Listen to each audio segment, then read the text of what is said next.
Ça dépend du pays et de la volonté du gouvernement. Si la République tchèque a réussi à sortir de cette emprise du novel food, c'est que c'est réalisable. Pour autant, il faut que le gouvernement en question en ait une certaine volonté.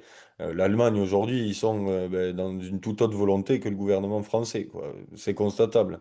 Oui, Après, donc concrètement, avec un cadre un peu plus, si tout était bien cadré en France, on pourrait très bien dire au Nouvelle Food européen, voilà, non, mais exactement.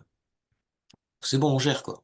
Nous, c'est pour ça que le projet de loi, on le voit comme une solution, c'est-à-dire que tant qu'on n'aura pas, en quelque sorte, rassuré le gouvernement sur ben, le sérieux de la filière, sur ben, le futur de la filière aussi, quelque part, parce que le sérieux amènera un futur à cette filière, on ne pourra pas justement envisager de ben, mettre le gouvernement dans une optique où on crée des lois, on essaye d'aller dans un truc progressiste, malgré la législation européenne. Une question un peu plus bas, les politiques en France sont clairement contre, donc.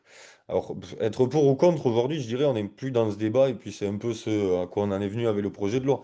C'est-à-dire qu'on parle d'une filière qui est là depuis 8 ans en France, avec, bon, on est à peu près entre 1000 et 1500 producteurs, suivant les débats, et puis où on prend nos chiffres. Mais peu importe, c'est une filière qui est déjà là, avec ses 600 millions d'euros de chiffre d'affaires, le CBD, l'année dernière en France, je crois. Donc avec des retombées fiscales pour l'État, notamment, pour ceux qui voudraient nous dire qu'on ne fera jamais du cannabis une économie en France, c'est ce qu'on peut entendre de la part de divers représentants politiques. Aujourd'hui, c'est déjà une économie en France, hein. Ça peut être une relance pour les milieux ruraux, ça peut être beaucoup de choses, le CBD. Et encore une fois, ça tient uniquement à un vœu de l'État.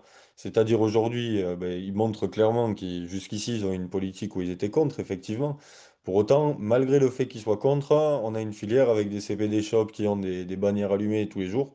Et ben, enfin, une filière qui prospère même, parce que économiquement, le CBD, c'est uniquement, ça monte. Malgré les crises successives qu'on connaît depuis le lancement du CBD, on n'a pas vécu de chute du marché CBD encore.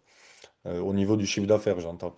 Donc bon, il faut se rassurer sur ce côté-là, c'est que malgré le fait qu'ils soient contre, ils vont avoir besoin de solutions parce que ben, c'est une filière qui est déjà là.